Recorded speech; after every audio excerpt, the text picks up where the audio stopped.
I never thought a grocery delivery could start a neighborhood scandal. But the moment I checked my doorbell camera, I realized my own HOA president was stealing from me. Right there in broad daylight, perfectly calm, perfectly confident, like it was her weekly routine. That one clip didn't just show a theft. It exposed everything wrong with this picture-perfect neighborhood. Started small. A missing bag of apples here. Carton of eggs there. At first, I blamed the delivery driver or maybe my own forgetfulness. I'd only been living in Maplewood Grove for 3 months, and everything here looked so flawless, so sterile. The lawns were identical. The mailboxes perfectly painted Maplewood beige.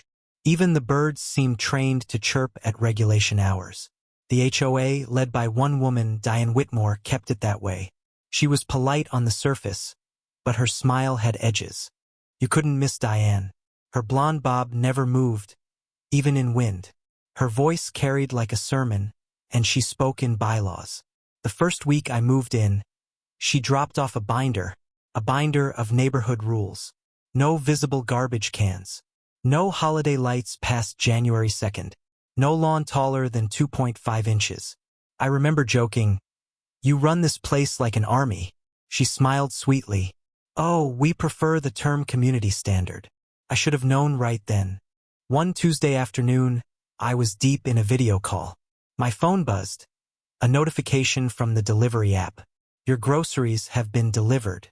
I told myself I'd grab them in 5 minutes. By the time the meeting ended, I opened the door, and the porch was empty. No bags, no receipt, not even a paper slip. I felt that weird mix of confusion and annoyance, but something in my gut whispered, "Check the camera."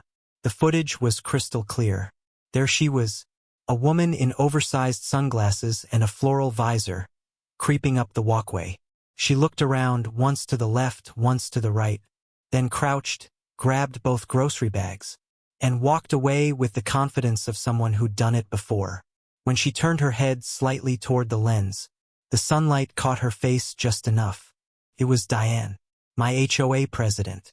For a full minute, I just stared at the screen. My mind refused to connect the dots. Maybe she was mistaken? Maybe she thought it was hers? But that didn't explain the quick glance around, or why she walked away so fast. I replayed it 3 times. Each time, the truth settled a little deeper. This wasn't a misunderstanding. It was entitlement, pure and simple. 2:15. Tension builds, and the more I thought about it, the more things clicked. The missing deliveries, the neighbors' vague complaints about porch thefts, the smug way Diane would mention, "Some people around here don't respect community property." I realized she wasn't protecting this neighborhood. She was controlling it. I could have confronted her right then. I even rehearsed it in my head. Me marching across the street, camera footage in hand. But I stopped myself. People like Diane don't lose arguments. They rewrite them. So instead, I went by the book. I sent the video to the local police's non-emergency line, with a polite note explaining what happened. Then I forwarded it to the HOA board, CCing Diane, of course. The response was instant. Within an hour, my phone lit up with messages from neighbors. "Wait, you caught her too? Was she wearing the visor? Check this out. Our package disappeared last week." By sunset, the neighborhood group chat had turned into a full-blown investigation. People started combing through their doorbell footage. Turns out, Diane's community patrols weren't just for show. That evening, as I worked in my home office, I saw flashing lights through the blinds. A patrol car parked neatly in front of Diane's house. 2 officers got out, calm, professional. Diane met them at the door, smiling, like she was hosting tea. But when one officer held up a tablet, probably showing the footage, her face shifted. The smile vanished. I don't know what was said, but when the cruiser finally pulled away, Diane's porch light never came back on. At 7:30 a.m., my doorbell rang. I opened it, coffee still steaming in my hand, and there she was, Diane Whitmore in all her HOA glory. Face flushed, arms crossed, every inch of her radiating offense. "I know what you did," she snapped. You sent that video to the police. To the board. Do you have any idea how humiliating that was? I took a breath. Would you like to come in and talk about it? I asked. Big mistake. She stormed past me like she owned the place. This is ridiculous, she said. That video was clearly edited. I would never steal anything. I drive a Mercedes. For heaven's sake. I almost laughed. Interesting defense, I said. Do Mercedes owners not need groceries? Her glare could have burned glass. Right then, my phone buzzed again. New delivery. Replacement order. I glanced down at the alert. Diane followed my gaze.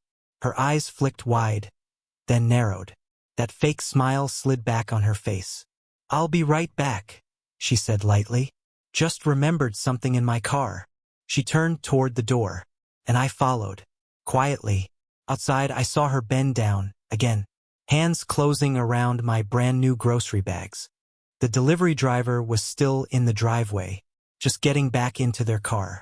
They froze, eyes darting between us. Is there a problem? The driver asked. Diane straightened immediately, her tone switching to syrup. Oh no, just helping my neighbor bring in his groceries. He has a bad back. I met her gaze. My back's fine, Diane, and so are my cameras. The driver blinked, nodded slowly, then got into their car and left. Smart move. Silence hung heavy between us.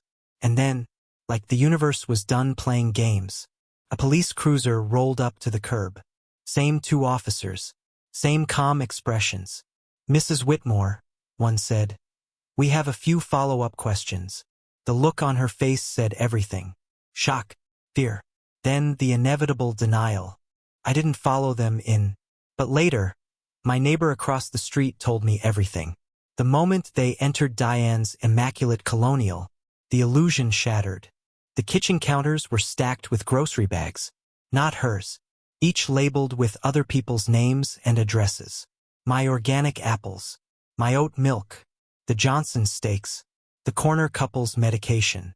It was like a hoarder's shrine to theft. That afternoon, half of Maplewood Grove gathered outside. No one said a word as the patrol car parked again.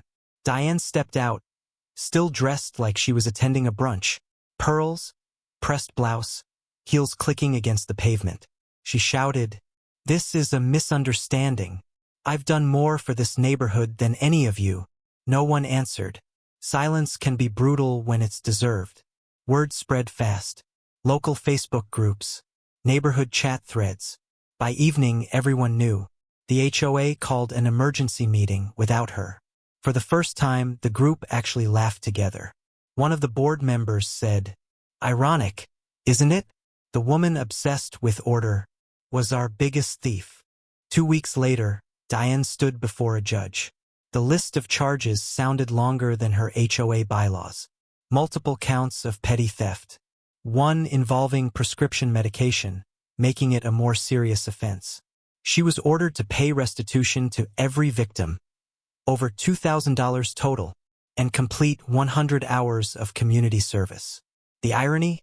Her assigned duty was to manage food donations at the local pantry. I couldn't have written it better myself. When the verdict was read, her composure finally cracked. "This will ruin me," she whispered, mascara streaking her face.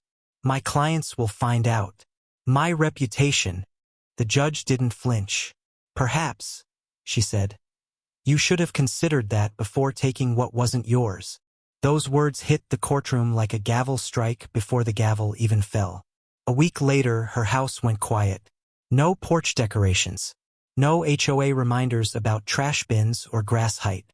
She resigned officially, and for the first time, Maplewood Grove felt like an actual neighborhood. People waved again. Kids rode bikes without being scolded for noise violations. And for the first time, everyone actually smiled at each other. Genuinely. One evening, as the sun set, I replayed that original footage one last time. The visor, the sunglasses, the smug tilt of her chin as she walked away with my groceries. It didn't make me angry anymore. It just reminded me, even the most perfect neighborhoods can hide the pettiest sins. I used to think standing up for yourself meant confrontation. But sometimes it just means letting the truth do the talking. Now, every time I hear that cheerful delivery chime, I smile, because my porch is safe. My groceries are mine. And the HOA president? She's serving her community, just not the way she planned. Music fades to reflective piano tone. Sometimes the people who shout the loudest